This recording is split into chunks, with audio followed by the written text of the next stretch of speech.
इस कहानी की शुरुआत में हमें टेडी नाम के एक आदमी को दिखाया जाता है। टेडी अपनी जॉब, घर और शहर की लाइफ छोड़ चुका है। अब वो साइबेरिया की बर्फीली वादियों में लेक पाइकल के किनारे एक नई जिंदगी शुरू करने आया है। वो यहाँ अपनी बाकी की जिंदगी बिताना चाहता है, लेकिन यहाँ रहना इतना आसान नहीं है, क्योंकि साइबेरिया की सर्दी ऐसी होती है जो हड्डियों तक को जमा देती है। यहाँ के विलेजर्स उसे एक पुराना लकड़ी का घर दिखाते हैं। ये घर शहर से मीलों दूर बिल्कुल अकेले में है। टेडी इस घर को करीब 8,000 युआन में खरीद लेता है। घर दिखने में बहुत छोटा और पुराना है, लेकिन टेडी के लिए ये किसी महल से कम नहीं है। उसे यही तो चाहिए था, तन्हाई और सुकून। घर के पीछे सिर्फ बर्फीले पहाड़ हैं और सामने झील। गांव वाले जाते वक्त उसे एक शिकार करने वाली बंदूक दे जाते हैं। वो उसे वार्निंग देते हैं कि यहाँ अकेले रहना खतरे से खाली नहीं है। यहाँ पर भालू और भेड़िए घूमते रहते हैं, लेकिन टेडी इन बातों की परवाह नहीं करता। और जैसे ही गाँव वाले वहाँ से जाते हैं, टेडी खुशी से झूम उठता है और जोर से चिल्लाता है। अब ये पूरा इलाका उसका था, न कोई रोकने वाला न कोई टोकने वाला। वो बर्फ पर लेट जाता है और आसमान को देखता है और सोचता है कि अब वो यहाँ बिना किसी डर के अपनी मर्जी की जिंदगी जिएगा।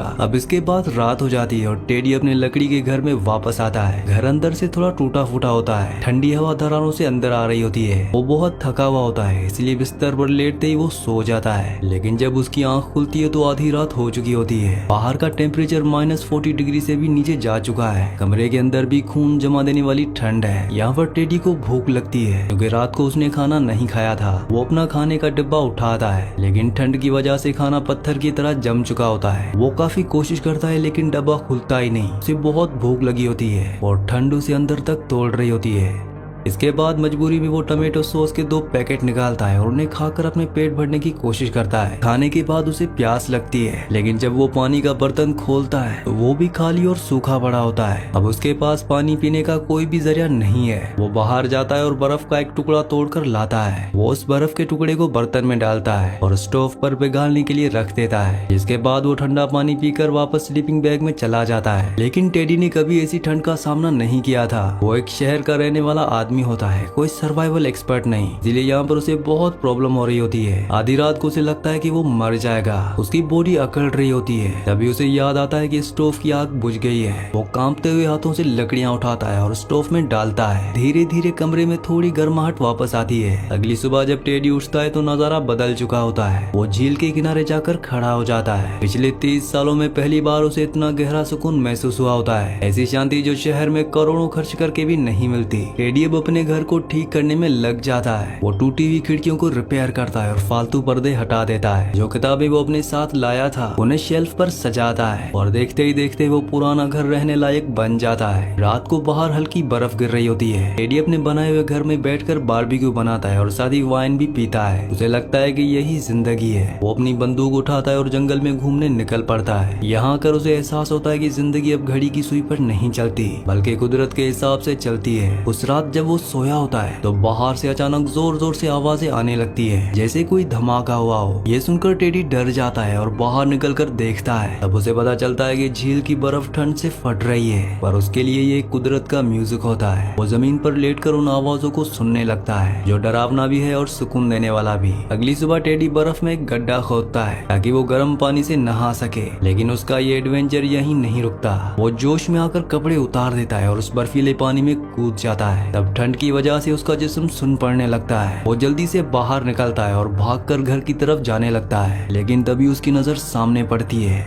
वहाँ एक बड़ा भालू खड़ा होता है। ये देखकर टेडी की सांसें रुक जाती हैं। वो बहुत डरा हुआ होता है, क्योंकि उसके सामने मौत खड़ी होती है। लेकिन यहाँ पर उसकी किस्मत अच्छी होती है कि भालू का ध्यान दूसरी तरफ था। टेडी दबे पांव पीछे हटता है और घर के अंदर भाग जाता है। वो खिड़की से छुपकर उस भालू को देख रहा होता है। तब भालू सूंघता हुआ उसके घर के पास आता है और फिर यहाँ से चला जाता है। उस भालू के जाने के बाद टेडी की जान में जान आती है, लेकिन इसके बाद जब वो बाहर निकलता है तो देखता है कि भालू ने उसका सारा खाना बर्बाद कर दिया है। अब उसके पास खाने के लिए कुछ नहीं बचा। अगर वो शिकार नहीं करेगा तो भूख से मर जाएगा। अगले दिन मजबूरी में वो बंदूक उठाता है और पहाड़ी पर शिकार के लिए निकल पड़ता है। किस्मत से उसे एक हिरन दिखाई देता है। टेडी अपना निशाना लगाता है, लेकिन उसने जिंदगी में कभी गोली नहीं चलाई होती। वो गोली चलाने से बहुत डर रहा होता है कि कहीं निशाना चूक ना जाए, और ठीक ऐसा ही होता है। गोली चलते ही हिरन भाग जाता है। टेडी पागलों की तरह हिरन के पीछे दौड़ता है। वो ये भूल जाता है कि वो एक अनजान जंगल में है। भागते हुए उसका पैर एक पुराने शिकारी जाल में फंस जाता है। लोहे का ट्रैप उसके जूते पर जोर से लगता है, लेकिन उसकी किस्मत अच्छी होती है कि उसके जूते बहुत मजबूत होते हैं, इसलिए उसका पैर नहीं कटता।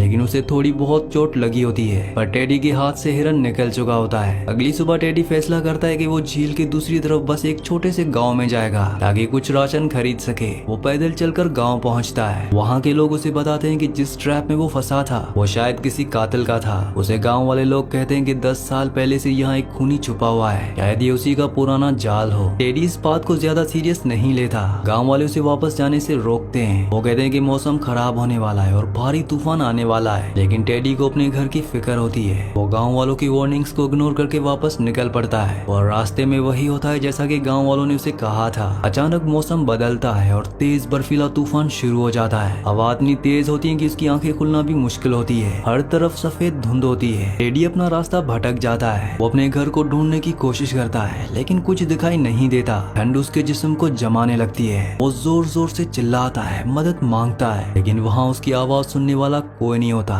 सिवाय तूफान के। धीरे धीरे उसकी ताकत खत्म होने लगती है। उसे लगता है कि आज उसका आखिरी दिन है। वो बेहोश होकर बर्फ पर गिर जाता है। अंधेरा बहुत तेजी से छाने लगता है। ऐसा लग रहा होता है कि टेडी अब कभी नहीं उठेगा, लेकिन तभी धुंध में से एक परछाई आती है। एक अनजान आदमी उसे जमीन से उठाता है और अपने कंधे पर डालकर ले जाता है। अब जब टेडी की आंख खुलती है तो वो एक गर्म कमरे में होता है। स्टोव में आग जल रही होती है और पास ही में गर्म पानी रखा होता है। टेडी हैरानी से चारों तरफ देखता है, पर ये उसका घर नहीं होता, ये किसी और का घर होता है। वो आदमी वहाँ नहीं होता। टेडी जब बाहर निकलता है तो देखता है कि मौसम साफ हो चुका है। वो आदमी थोड़ी दूर खड़ा लकड़ियों को काट रहा होता है। टेडी उसके पास जाता है। वो आदमी दिखने में सख्त और अजीब लग रहा होता है। टेडी उसे थैंक्स कहता है। तब वो आदमी टेडी को देखता है और कहता है, तुम यहाँ क्या कर रहे हो? तुम जैसे लोग यहाँ जिंदा नहीं रह सकते। तब टेडी को पता चलता है कि ये वही आदमी है जिसने उसकी जान बचाई है। टेडी उसे अपना नाम बताता है। धीरे धीरे इनके बीच बातचीत होना शुरू होती है। वो आदमी टेडी को निशानेबाजी सिखाता है। वो कहता है कि अगर यहाँ जिंदा रहना है तो निशाना पक्का होना चाहिए, वरना भालू तुम्हें खा जाएगा। टेडी उस आदमी को बदले में कुछ गोलियां और सामान देता है। वो आदमी टेडी को वार्निंग देता है कि मेरे बारे में कभी किसी को मत बताना। अब इसके बाद टेडी वापस अपने घर आ जाता है, लेकिन उसके दिमाग में वही आदमी घूम रहा होता है। वो सोचता है कि ये आदमी 10 साल से यहाँ अकेला कैसे रह रहा है। अगली सुबह टेडी फिर से उसी पहाड़ पर जाता है जहाँ वो आदमी होता है। तब वो गुस्से से उसे पूछता है कि तुम वापस क्यों आए। टेडी कहता है कि मैं जानता हूँ कि तुम कौन हो। तुम वही हो जिसे गाँव वाले ढूंढ रहे हैं, लेकिन मैं तुम्हारा दोस्त बनना चाहता हूँ। वो आदमी उसे शक की नजर से देखता है, लेकिन टेडी की सच्चाई देखकर वो नरम पड़ जाता है। उस आदमी का नाम एलेक्से होता है। अब इन दोनों की दोस्ती शुरू हो जाती है। एलेक्से जो 10 साल से किसी इंसान से नहीं मिला था, उसे टेडी के रूप में एक साथी मिल जाता है। ये दोनों मिलकर शिकार करते हैं। एलेक्से एक एक्सपर्ट शिकारी है। वो एक ही गोली में हिरन को मार गिराता है। ये दोनों मिलकर हिरन को टेडी के घर ले आते हैं और उसका बारबेक्यू बनाते हैं। टेडी एलेक्से को वाइन भी पिलाता है। सालों बाद वाइन पीकर एलेक्से थोड़ा इमोशनल हो जाता है। वो टेडी से पूछता है कि तुम इतनी दूर क्यों आए। तब टेडी कहता है कि मैं शहर की भीड़ और दिखावटी जिंदगी से थक गया था, मुझे आजादी चाहिए थी। एलेक्से हंसता है और कहता है, आजादी? तुम्हें लगता है कि ये आजादी है? यहाँ कुदरत तुम्हें हर पल मारने की कोशिश करती है। अगली सुबह जब टेडी लकड़ियाँ काट रहा होता है तो एक हेलीकॉप्टर उसके घर के ऊपर से गुजरता है। टेडी समझ जाता है कि ये पुलिस या ऑफिशियल्स हैं जो शायद एलेक्से को ढूंढ रहे हैं। वो भागकर एलेक्से को बताने जाता है। तब एलेक्से बिल्कुल शांत रहता है। वो बताता है कि ये लोग भालू का शिकार करने आए हैं, ये अमीर लोग हैं, पुलिस नहीं। इसके बाद एलेक्से टेडी को एक गुफा में ले जाता है क्योंकि मौसम एक बार फिर से खराब होने वाला होता है। तब वहाँ बैठकर एलेक्से अपना राज खोलता है। वो बताता है कि आज से 12 साल पहले वो आर्मी में था। एक दिन वो अपने पुराने ऑफिसर से मिला।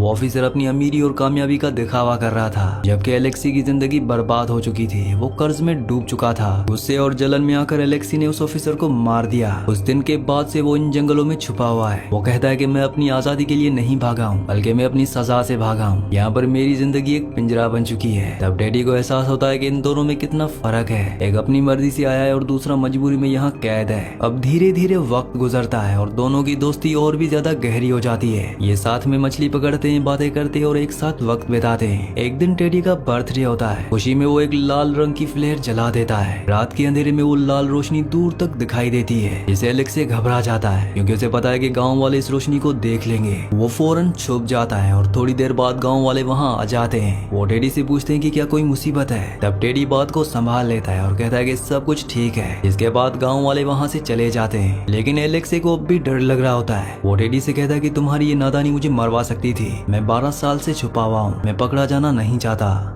अब धीरे धीरे मौसम गर्म होने लगता है, लेकिन एलेक्सी की तबीयत खराब होने लगती है। वो कमजोर पड़ने लगता है। टेडी उसे ढूंढते हुए उसके ठिकाने पर जाता है। तब एलेक्सी बीमार हालत में बिस्तर पर पड़ा होता है। टेडी कहता है कि मैं तुम्हें डॉक्टर के पास ले चलता हूँ, लेकिन इसके लिए एलेक्सी मना कर देता है। वो कहता है कि अगर मैं शहर गया तो मैं जेल में मरूंगा। वो टेडी से कहता है कि अगर मैं मर जाऊं तो मेरी लाश को झील में बहा देना, मैं यहीं रहना चाहता हूँ। एलेक्सी टेडी को एक लेटर लिखकर देता है और कहता है कि इसे शहर जाकर पोस्ट कर देना। टेडी उसे मना नहीं कर पाता और वो वहाँ से निकलने लगता है। तब एलेक्सी उसे आवाज देता है और पहली बार उसका नाम टेडी पुकारता है। टेडी भी पलटकर एलेक्सी की तरफ देखता है। दरअसल ये उनकी दोस्ती का एक आखिरी और इमोशनल लम्हा होता है। टेडी शहर जाने के लिए निकल पड़ता है। अब बर्फ पिघल चुकी है, इसलिए वो बोट से सफर करता है। कई दिनों के सफर के बाद वो शहर पहुंचता है। सबसे पहले वो दवाइयाँ लेता है और फिर वो पोस्ट ऑफिस जाता है। वो पोस्ट मास्टर से पूछता है कि चिट्ठी में क्या लिखा है। तब पोस्ट मास्टर जब चिट्ठी पढ़ता है तो टेडी के होश उड़ जाते हैं। उस चिट्ठी में लिखा होता है कि तुम आधा रास्ता तय कर चुके हो, मजबूत बनो, आगे बढ़ो और डरो मत, अब तुम आजाद हो। तब टेडी को समझ में आ जाता है कि ये चिट्ठी किसी और के लिए नहीं बल्कि खुद टेडी के लिए है, क्योंकि एलेक्सी जानता था कि वो जिंदा नहीं बचेगा। इसलिए उसने टेडी को दवाई लेने के लिए भेजा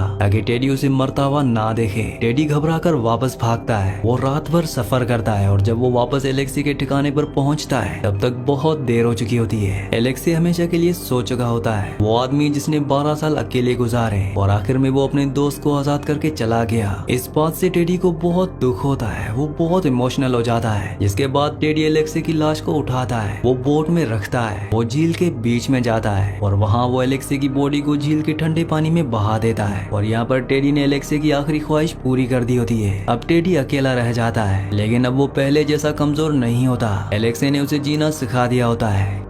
टेडी वापस अपने लकड़ी के घर आता है। वो अपना सामान बांधता है। उसने अपने डर पर काबू पा लिया होता है। वो अपनी दाढ़ी साफ करता है और तैयार होता है। दरअसल वो उस दुनिया वापस लौटने का फैसला करता है जहाँ से वो भागा था, लेकिन इस बार वो भाग नहीं रहा था बल्कि एक नई हिम्मत के साथ वापस जा रहा था। साइबेरिया के इन जंगलों ने उसे तोड़ने की कोशिश की, लेकिन एलेक्सी की दोस्ती ने उसे जोड़ दिया। जिंदगी में कभी कभी हमें खुद को ढूंढने के लिए सब कुछ छोड़ना पड़ता है, लेकिन असली आजादी वो है जो हम अपने अंदर महसूस करते हैं, चाहे हम शहर में हो या जंगल में। इसी के साथ इस मूवी का, इस कहानी का एंड हो जाता है। अगली कहानी आप किस मूवी पर सुनना चाहते हैं मुझे नीचे कमेंट्स में जरूर बताना, क्योंकि मैं आपके कमेंट्स पढ़ता हूँ। और अगर आपने हमारे चैनल को सब्सक्राइब और वीडियो को लाइक नहीं किया तो वो भी कर दीजिए।